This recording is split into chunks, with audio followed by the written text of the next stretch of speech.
Li Tirkiye sî û yekemîn Festîvala Fîlmên Navneteweyî ya Enqereyê di sisiyê îlonê da bi merasîma vekirinê dest pê kir û heta 11 îlonê dibin tedbîrên pandemiyê da dewam bike. Bi giştî 56 fîlm ku di nav de hem fîlmên xelatgirtiyên cîhanî jî hene wê cara ewil li Tirkiyê di vê festîvalê da bên nîşandan. Herwiha di Festîvala Fîlman da wê sê kurtefîlmên Kurdî jî bêne nîşandan. Seroka Festîvala Fîlmên Navneteweyî ya Enqereyê İnci Demirkol dide zanîn ku ew hemû tedbîrên hewce yên koronayê girtine û sînema hez bi dilrehetî dikarin werin li fîlman temaşe bikin. Herwiha Seroka Festîvalê dibêje ji ber pandemiyê îsal ew giranî dane fîlmên komediyê. Bu sene daha çok komediye ağırlık verdik.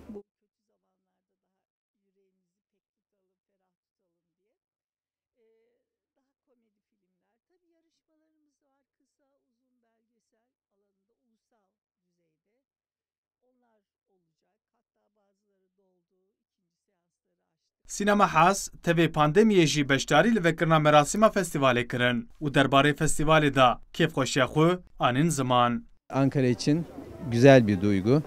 Gelekî giring e ku ev festîval sihuyek salan bênaber dewam dikin. Ji bo Enqereyê mîrateyekî çandiye. Gelek lîstikvan û şanoger ji Enqereyê derketine. Her çi qas navend İstanbul bixuye jî Enqere navendekî giring a sînemayî ye. Yani şu an çok heyecanlı bir durum. Aynı zamanda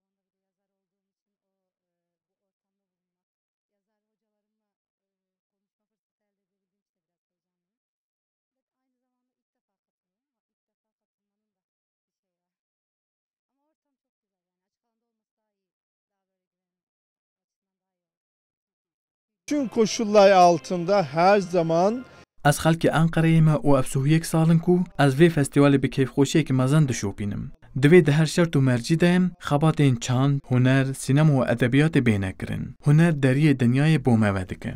Sî û yekemîn Festîvala Fîlmên Navnetewî ya Enqereyê bi piştgiriya Wezareta Çand û Turîzmê ya Tirkiyê her sal ji aliyê Weqfa Lêkolîna Ragihandina Giştî ya dinyayê ve tê amade kirin. Îsal di festîvalê da li gel hem fîlmên klasîk û kult wê fîlmên derhînerên ciwan jî bêne nîşandan. Herwiha wek her sal îsal jî di kategoriyên metraj dirêj, kurtefîlm û belgefîlmê da pêşbazî bêne kirin û fîlmên serkeftî jî wê bêne xelat kirin. Ömer Sönmez, Kurdistan 24 Ankara.